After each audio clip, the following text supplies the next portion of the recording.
Ay, grabe na naman ang tubig, ano?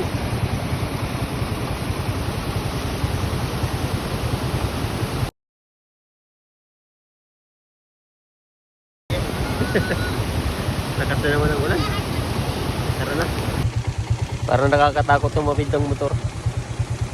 Akala mo pas yung tambutso. Di umabot sa kabila. Grabe yung tubig dito sa Sapa. Umapaw na naman dahil sa walang tigil na ulan.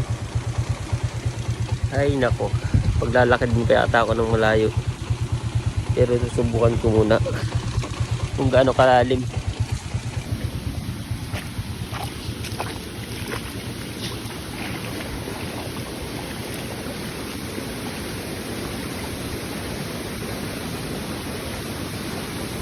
Kaya pa naman siguro.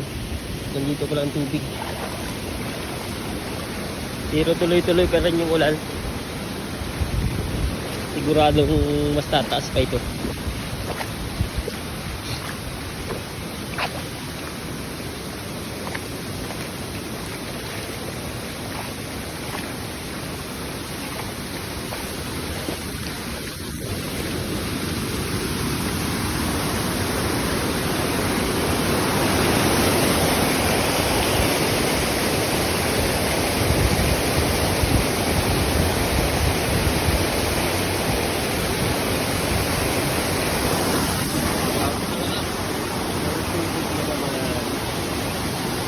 Yung motor ko, hindi ko muna tinawid. Tinignan ko muna yung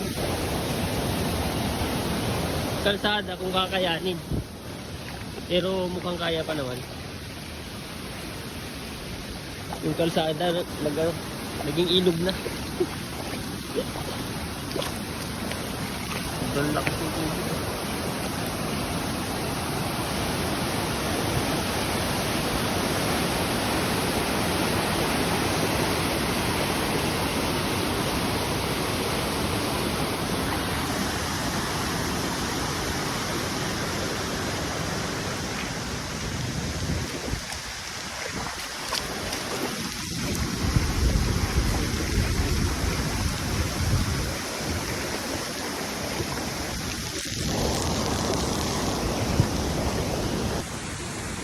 Ayan, bahala naman ang ating kasapaan dahil sa walang tigil na ulan. Pero kaya pa tumawid ng motor. Ayan mga boss, napapunta ko ngayon ng bundok dahil kailangan bawin yung aso, nalaga namin kahit umuulan. Ayun nga, napakaraming bahay yung dinaanan natin. Yung mga sapa umaapaw na naman dahil sa ulan.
Ayo.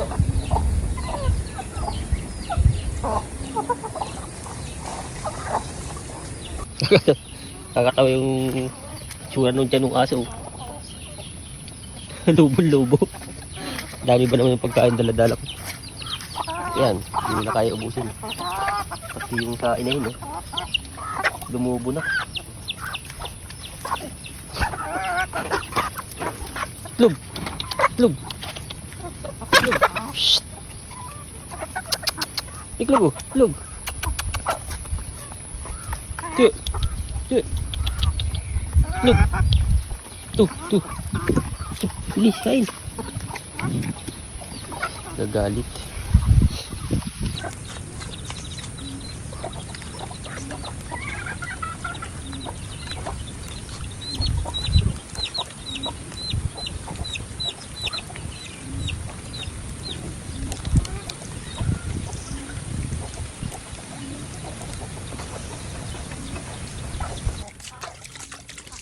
Kita nyo naman yung ano, yung balon na pinagkukunan namin ng ano, tubig. Umapaw na rin yung tubig. Dahil sa ulan. Kailangan na natin umuwi kasi makalalo pang lumakas yung tubig. Matataas na yung tubig doon sa sapan dinaanan ko. Yung kalsada na daanan, tubig na dumadaan kaya naman kailangan na natin umuwi kasi baka hindi na tayo pa makadaan mamaya.